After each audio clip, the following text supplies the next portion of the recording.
Hello and welcome to episode 10 of Media Watch. Our top story today is Garden Hose Mishap. Screw up by King 5. Well, previously on Media Watch, we gave you a story about a car that runs on veggie oil. Well, now we have a story about a car that runs on air. Our final story today is from Global BC, where the school highly contaminated with asbestos. Those are the stories. This is the program. You're with Media Watch.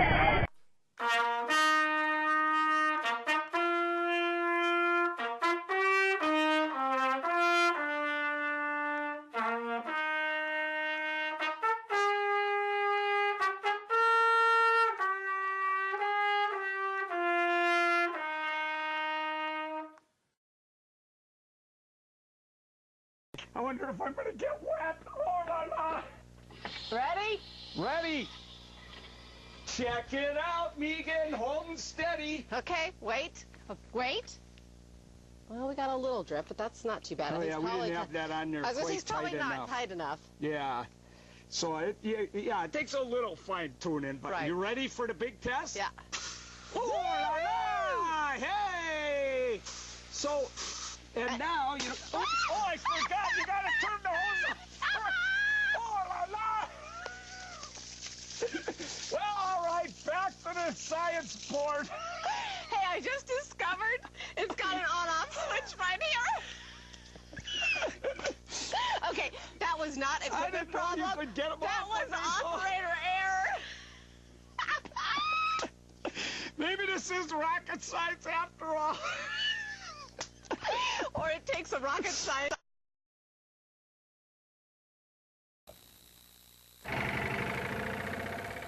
In the hills of Provence, one man's dream looks set to become automotive reality. Guy Negre is a restless jack-in-the-box of an engineer. He used to work in Formula One. Now these are his passion.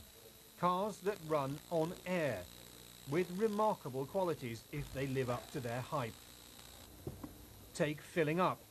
Just 3 minutes with an air compressor.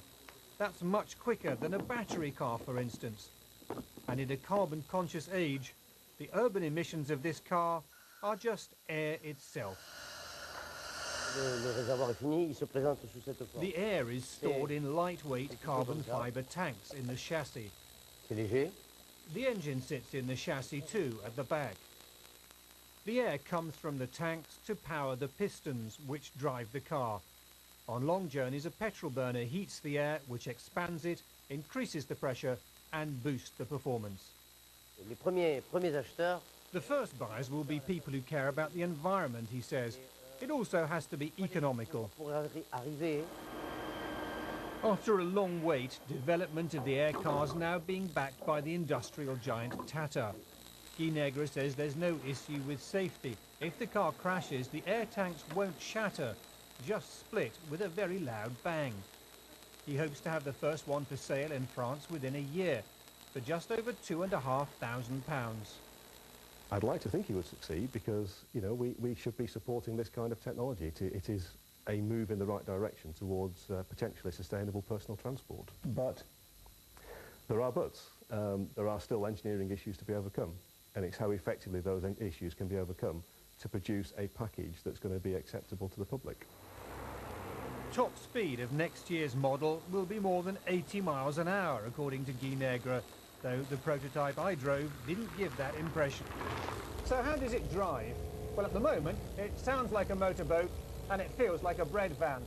But the designers say it'll be greatly improved by the end of the year. Certainly, if they keep their promises on price and fuel efficiency, it will sell. You could just be looking at the beginning of the end of the traditional petrol engine. Roger Harrabin, BBC News, Nice.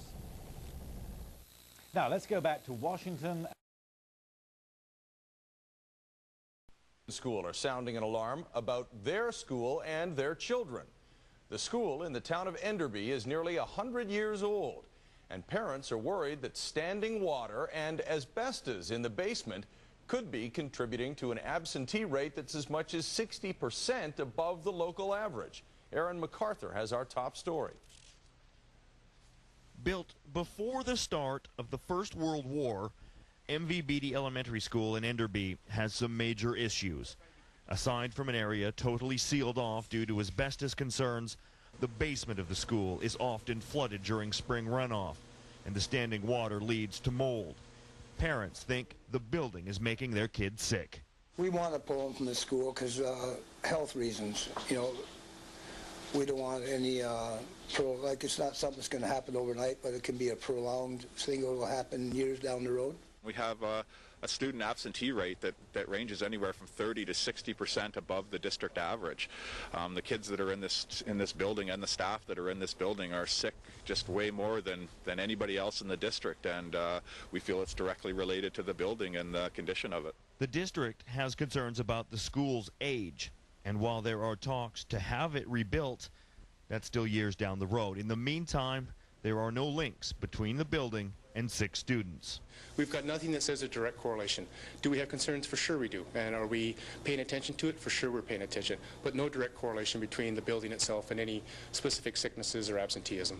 A lot of the symptoms that we find are the kids have flu-like symptoms a lot, sore eyes, fatigue, they're tired, runny nose, a lot of conditions that are, very conducive to mold. If you have mold in an environment, these are some of the symptoms that you're going to get, and it seems to be very prevalent with kids that are and staff that are in that building. Enderby isn't the only community dealing with the sick school. Maple Ridge parents were shocked to learn 9 teachers from Riverside Elementary have recently been diagnosed with cancer. And while there's no basis to think the building is responsible, parents there want an environmental assessment done as soon as possible.